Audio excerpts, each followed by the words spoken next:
요한복음 6장 60절부터 71절까지 찾으셨으면 다 같이 읽겠습니다. 시작.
예, 감사합니다.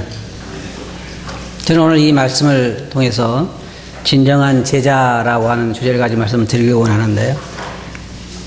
저는 어제 어떤 분하고 대화를 나눴는데 제가 교회에 목회하고 있다는 걸 알고 나서는 그가 성경에 대한 이야기를 했습니다. 자기는 성경을 늘 많이 읽고 그랬는데 요즘은 성경을 보지 않는다고 그랬어요. 그래서 왜 성경을 보지 않느냐 그랬더니 자기는 불교 집안인데 예수님 믿고 나서 그냥 사업이 망하게 됐대요. 그 다음부터 성경을 안 읽게 됐다고 그래요. 예수님을 따라다니는 사람이 참 많습니다. 오늘날 교회에 나온 사람도 참 많고 자칭 그리스도인이라고 하는 사람들은 참 많은데 그 가운데 진정한 그리스도인은 과연 얼마나 될까? 또 다른 말로 말하면 진정한 예수님의 제자는 과연 얼마나 될까 하는 것입니다. 여기에 주님 말씀도 보면 내가 너희 12를 다 택하지 아니하였느냐 그러나 다는 아니라 그랬습니다. 여기 말씀을 우리가 근거로 해서 생각할 때에도 주님은 12명 중에 한 명은 가짜였습니다.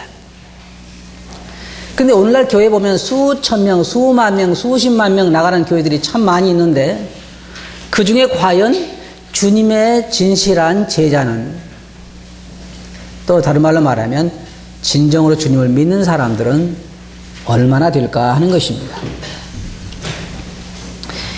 여기 본문 말씀을 보면 그 앞에 있는 말씀을 우리가 좀 더 참고로 해보는 것이 필요합니다. 6장 53절부터 58절까지 보면 거기 예수님께서 뭐라고 말씀하셨냐면은 내 살을 먹고 내 피를 마시지 아니하면 생명이 없다고 말씀하신 것입니다.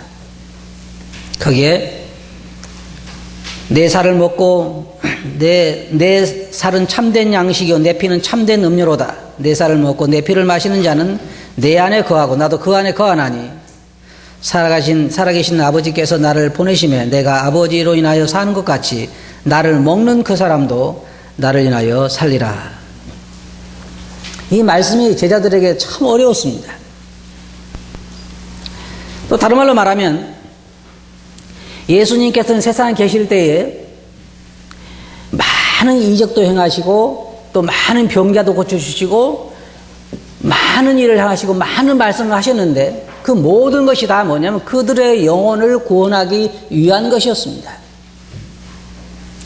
주님께서 이 땅에 오신 목적이 뭐라고 말하고 있어요? 잃어버린 자를 찾아서 구원하기 위함이라 그랬습니다. 주님이 오신 목적은 그것입니다. 주님은 사회사업을 하기 때문에 오신 것이 아닙니다. 가난한 사람들의 삶을 더 부하게 도와주고 육체적으로 건강이 좋지 않은 사람들 병이나 고쳐주고 물론 그것도 하셨지만 그것을 위해서 이 땅에 오신 것은 아니에요. 병 들어가는 세상을 좀 더 개선시켜보고 그러기 위해서 오신 것이 아니라 아주 처음부터 의인은 없나니 하나도 없다고 하신 말씀처럼 그 모든 사람들이 다 사망의 그늘에 앉아서 죽어가고 있기 때문에 그 잃어버린 자를 찾아서 구원하기 위한 것입니다.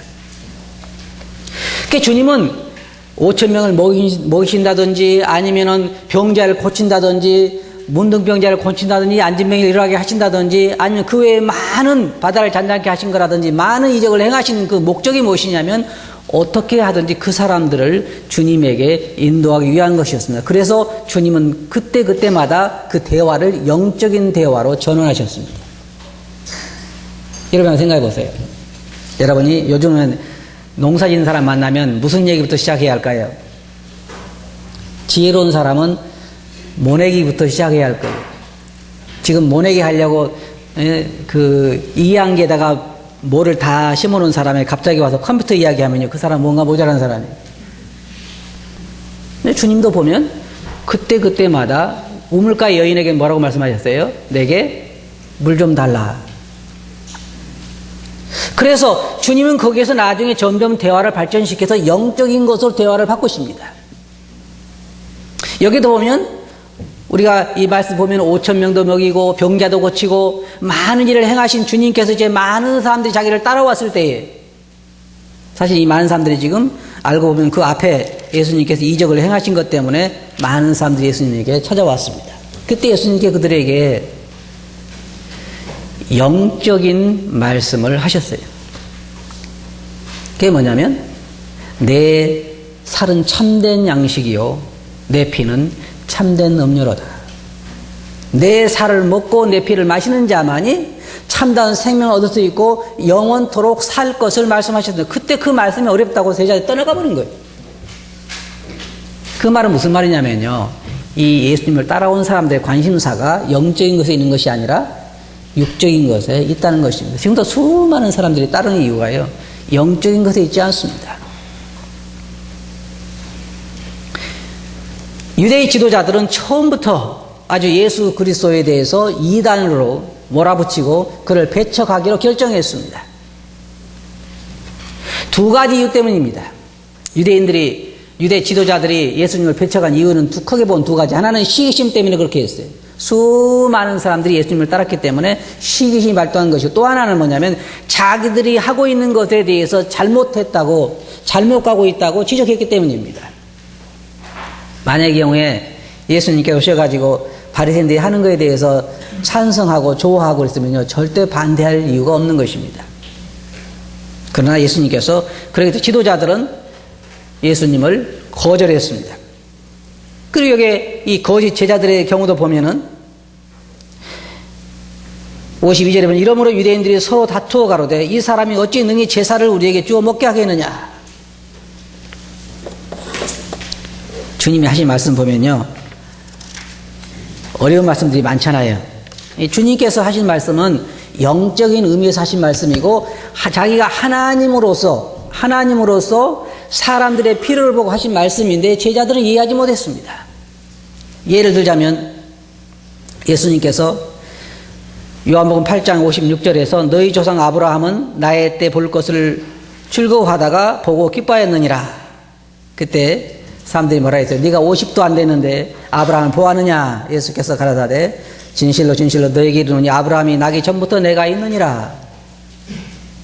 그러니까 인간적으로 생각할 때요, 황당한 얘기죠. 이제 10살 먹은 조그마한 소년이 이제 여러분 앞에 나타나가지고 너희 할아버지는 참 어릴 때 귀여웠느니라 그러면 뭘 하시겠어요? 그런 얘기잖아요. 50도 안 된 사람이 아브라함 나기 전부터 내가 있느니라. 하나님이라고 하는 걸 이해하지 못할 때는 이해할 수 없는 말입니다. 주님은 자기의 살과 자기의 피에 대해서 대속 제물로 하신 말씀인데 그들은 그것을 이해 못한 거예요. 어떻게 저 사람이 자기 살을 좀 먹을 수 있게 하겠느냐. 또 주님께서는 이 성전을 헐라 내가 사흘 안에 지으리라. 주님께서 거기에 자기 몸을 가리켜서 하신 말씀이다. 유대인들이 굉장히 화가 났습니다. 어떻게 오랫동안 46년 동안 지은 성전을 네가 3일 동안에 일으킬 수 있느냐. 여기 있는 말씀도 같은 말씀입니다. 내 살은 참된 양식이요 내 피는 참된 음료로다. 그것도 주님이 그와 같은 말씀하신 것인데 제자들은 그것을 오해하신 것입니다. 그래서 제자들이 이야기를 했어요. 이 말씀 참 알아듣기 어렵습니다. 주님께 그러셨잖아요.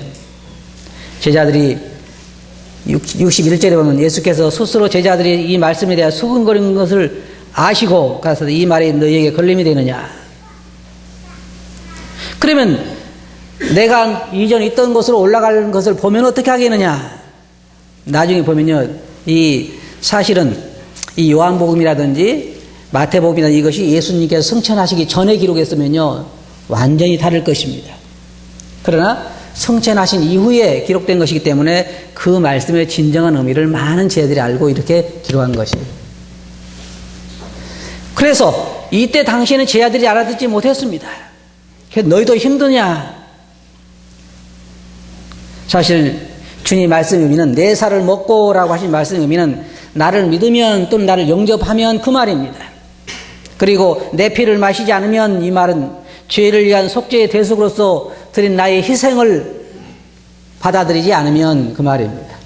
주님 그런 의미로 말씀하신 것이에요. 내 살을 먹고 내 피를 마시지 않으면 그 말은 바로 자기의 대속의 희생의 제물 죽음에 대해서 너희가 받아들이지 않으면 생명을 얻을 수 없다라고 말씀하신 것이에요. 제자들은 그런 의미로 이해한 것이 아니라 육적인 의미로 왜냐하면 영적인 사람들이 아니고 영적인 것에 관심이 있는 사람들이 아니기 때문에 그 말을 이해하기가 어려웠습니다. 제 생각에는요 그럴 것 같아요. 만일 그들이 영적인 것에 관심이 있는 사람들 같았으면 주님 그 말의 의미가 무엇입니까? 우리가 알아듣기 어렵습니다. 그렇게 물었을 거잖아요. 그런데 사람들은 그렇지 않았어요. 그냥 떠나가 버렸어요. 저 사람 도른 사람 아니야? 어떻게 자기 살을 좀 먹게 할 수 있겠어? 그렇게 생각했는지도 모르는 것입니다. 그래서 주님께서는 63절에 보면 살리는 것은 영이니 육은 무익하니라. 내가 너에게 이른 말이 영이요 생명이라 그랬습니다. 다시 말해서 내가 너희에게 이르는 것은 영적인 의미에서 하는 것이지 육적인 말로 하는 것이 아니라고 하는 것입니다. 주님은 우리를 구원하시기 위해서 이 땅에 오신 것입니다. 이 육체적인 육은 무익한 거예요. 여러분 안에 선한 것이 거하지 않잖아요. 우리가 오늘 로마서 공부를 했지만 우리 안에 선한 것이 거하지 않습니다. 육체에게 소망을 두라고 성경은 말하고 있지 않습니다. 우리 소망을 새로운 몸, 앞으로 올 그 새로운 몸의 소망을 두라고 말하고 있습니다. 그때는 제가 새로운 몸을 받게 되면 오늘 아침에 특성한 아이들보다는 훨씬 노래를 잘하게 될 것입니다. 그때 제 특성을 한번 들어보시기 바랍니다. 우리 새로운 몸은요, 놀라운 몸입니다. 그 주님께서 내가 너에게 이른 것은 영적인 것이 육적인 것은 아니라고 말씀하신 것이에요. 그런데 육적인 사람들은 영적인 것에 관심이 없습니다. 깨달음도 물론 없지요. 깨달음도 없어요. 교회는 참석하지만 영적인 것에 관심이 없는 사람들이 많아요. 왜냐하면 주님의 양이 아니기 때문입니다. 참 서글픈 일입니다. 여기에 말씀 뭐라고 말하고 있습니까? 거기 보면 주님께서 말씀하시기를 65절에 또 가라사대 이름으로 전에 너희에게 말하기를 내 아버지께서 오게 하여 주지 아니하시면 누구니 내게 올 수 없다 하였노라. 그냥 예수님을 따라온다고 해서 예수님이 양이 아닙니다. 아버지께서 오게 하여 주지 아니하시면 예수님께 올 수 없다고 하는 것입니다. 그 눈을 열 수가 없습니다. 이게 불행한 거예요. 제일 세상에서 불쌍한 사람이 어떤 사람이냐면 교회에 오랫동안 참석을 하고 직분도 얻고 장로도 되고 집사도 되고 주일학교도 하고 중고등부도 하고 그렇게 했지만 그러나 진정한 영적인 관심 없이 그 영혼에 거듭남이 없이 살다가 지옥에 가는 사람입니다. 아무나 다 믿을 수 있는 건 아니에요. 아무나 다 구원받는 것이 아닙니다. 그들의 관심사가 영적인 것에 있지 아니하면 그 사람은 구원받기 어렵습니다. 그럼 여러분 생각할 때 이렇게 생각하시겠죠. 그럼 다 교회 나온 사람들이 영적인 것에 관심이 있어서 교회 나오지 누가 그러면 육적인 것에 관심이 있어서 나오겠습니까? 여러분 한번 보세요. 육적으로 관심 있는 사람 많아요. 뭔가 교회에서 자기가 원하는 것을 얻기를 원하는 것입니다. 여러분 잘 생각해 보세요. 여러분이 교회 나온 이유가 무엇입니까? 목적이 뭐예요? 여러분이 원하는 걸 얻기 위한 것입니까? 아니면 예수 그리스도 그 자체입니까? 여기에 주님께서 하신 말씀이 무엇입니까? 66절에 보면 이러므로 제자 중에 많이 물러가고 다시 그와 함께 다니지 아니하더라. 예수께서 12제자에게 이르시되 너희도 가려느냐. 이제 12제자만 나왔죠. 다 떠나갔어요. 그 많던 사람들이 다 떠나갔어요. 왜냐하면 자기들이 원하는 것이 아니기 때문입니다.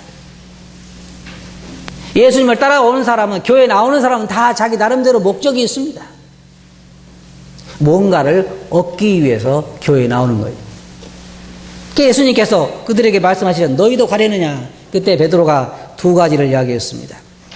잘 들어보세요. 하나는 뭡니까? 영생의 말씀이 계시네. 그 다음에 당신이 하나님인 줄 우리가 아나이다. 이 두 가지가 핵심적인 거예요. 이런 신앙의 핵심적인 것입니다. 잘 들어보세요. 이 두 가지가 아니고 예수님에게 따라온 사람들은 언젠가는 실망하게 되어 있습니다. 예수님을 통해서 뭔가 자기가 얻기를 원하는 사람들이 이 두 가지가 아닌 경우에는, 다른 말로 말하면 예수님에게 영생의 말씀이 있다고 하는 것과 예수님이 하나님이라고 하는 것을 알지 못하는 사람들은 끝까지 예수님을 따라오기 어렵다는 것입니다. 여러분 생각해 보세요. 여러분이 예수님을 처음 믿을 때 한번 생각해 보세요. 저도 그 전에 한 68년도에 제가 예수님 믿게 되는데, 구원받게 되는데, 그때에 신앙생활을 같이 시작한 사람들이 아주 많습니다.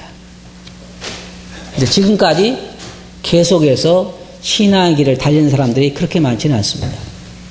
여러분 주위에 한번 생각해 보세요. 여러분과 함께 예수님 믿고 교회 다니는 사람들 한번 생각해 보세요. 지금까지 계속 잘 다니고 있습니까? 많은 사람들이 중간에 탈락했습니다. 왜 탈락을 했습니까? 주님께서 말씀하신 것처럼 100%는 아니라 할지라도 그 중에 많은 사람들이 진정한 제자가 아니기 때문에 예수님을 따라오는 것을 그만둔 것입니다. 성경에 보면 뭐라고 말하고 있냐면은, 한 사람이 밭을 갈다가 보화를 발견하고 자기의 모든 소유를 팔아서 그 밭을 샀다고 말하고 있지 않습니까? 다시 말해서 예수님을 믿는 것은 자기의 모든 인생을 거기에 투자해서라도 따라갈 만한 분인 것을 발견한 것입니다. 그러면 왜 중간에 그만둘까요? 따라갈 만한 가치를 상실한 것입니다. 무슨 얘기 아시겠어요? 사람은 철저하게 이기적이에요. 자기가 예수님을 따라가면서 얻는 것이 자기가 생각한 것과 벗어난다고 생각하면, 기대에 미치지 못한다고 생각하면 과감하게 그만둡니다.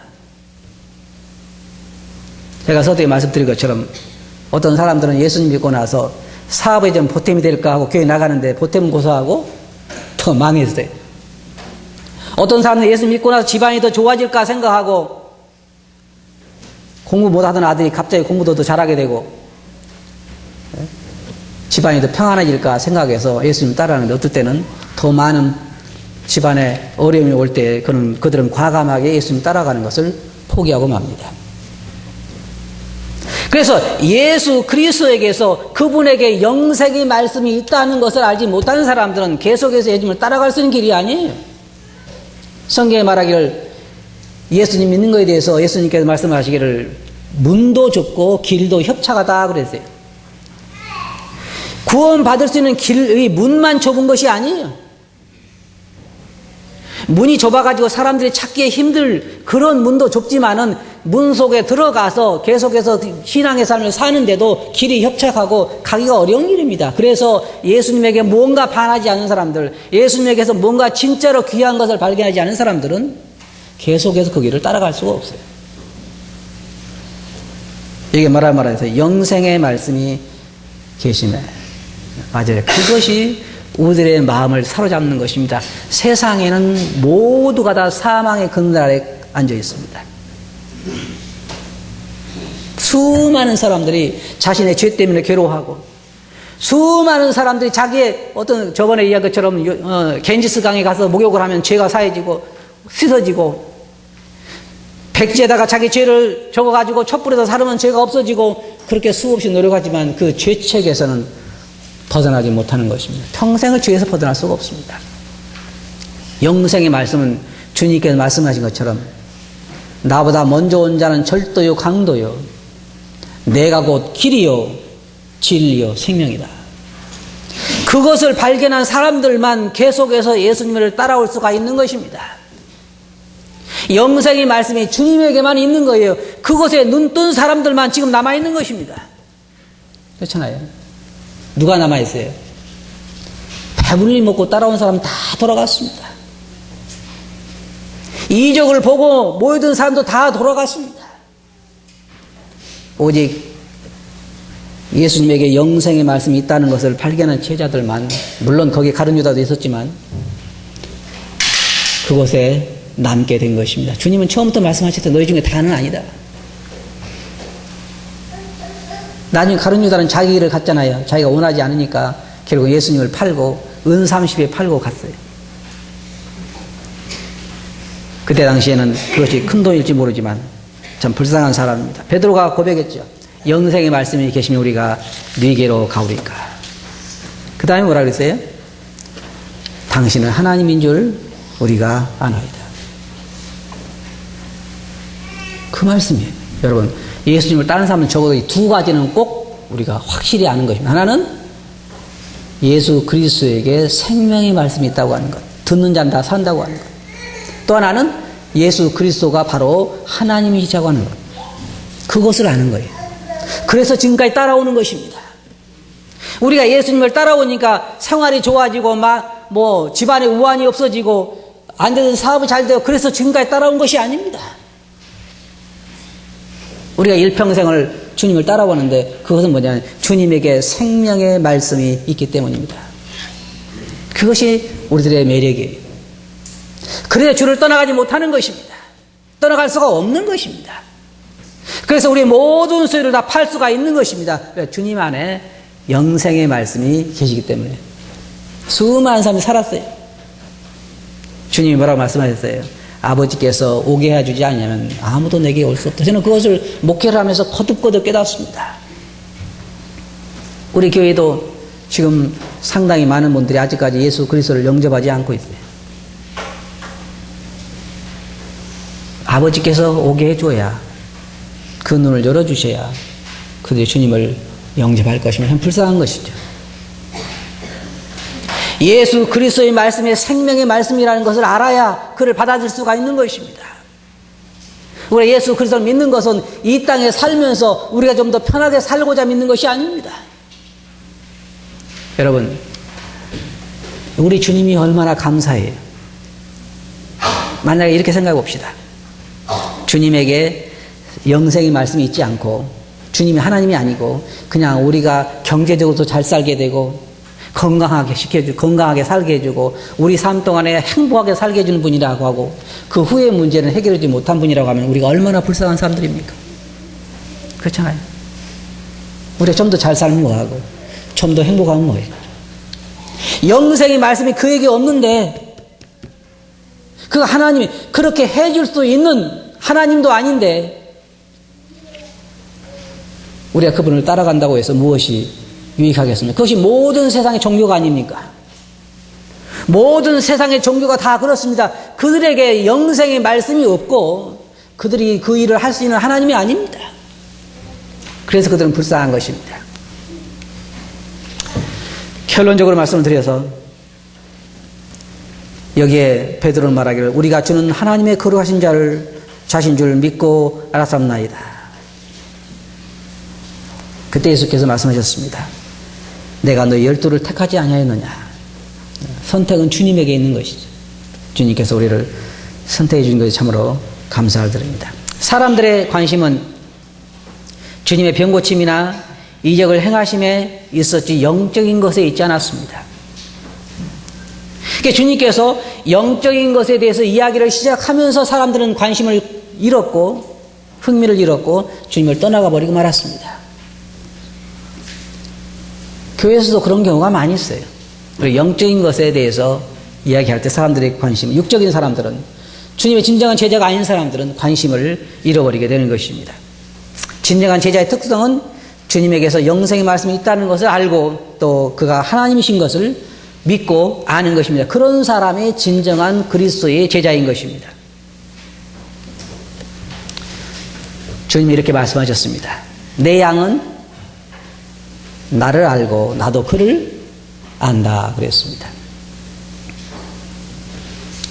주님에게 영생의 말씀이 있는 것이 얼마나 감사한 일이고 주님이 하나님이신 것이 얼마나 감사한 일입니까? 제가 여러분들에게 한 가지 질문을 해보겠습니다.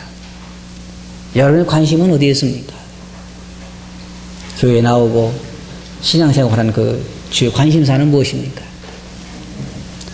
여러분 진정한 제자입니까? 한 분도 안 계시네. 여러분 주님의 진정한 제자예요? 정말로 복받은 자입니다.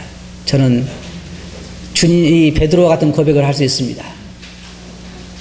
제 삶에 어떤 어려움이 닥쳐와도 저는 베드로와 같은 고백을 할 수 있어요. 영생의 말씀이 계심에 제가 누게로 가오리까.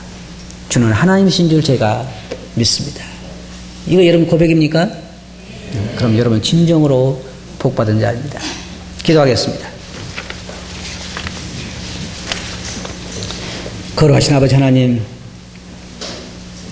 영생의 말씀이 계심에 우리가 누게로 가오리까. 주는 하나님이신 줄, 하나님이 거룩한 자이신 줄 우리가 알고 믿었습니다 라고 한 이 베드로의 고백과 같은 고백을 오늘날 저희들이 할 수 있는 것에 대해서 진실로 감사를 드립니다. 지금 이곳에 아직까지 그러한 고백을 하지 않은 분이 있다고 하면, 아직까지 주님에게서 이와 같은 귀한 것을 발견하지 못한 분이 있다고 하면 주님 믿을 수 있도록 그 눈을 열어주시기 원합니다. 믿는 저희들에게도 이 고백의 귀중함을 깨닫게 해주시기 원하옵고 예수님 이름으로 아버지께 감사하며 기도하옵나이다. 아멘.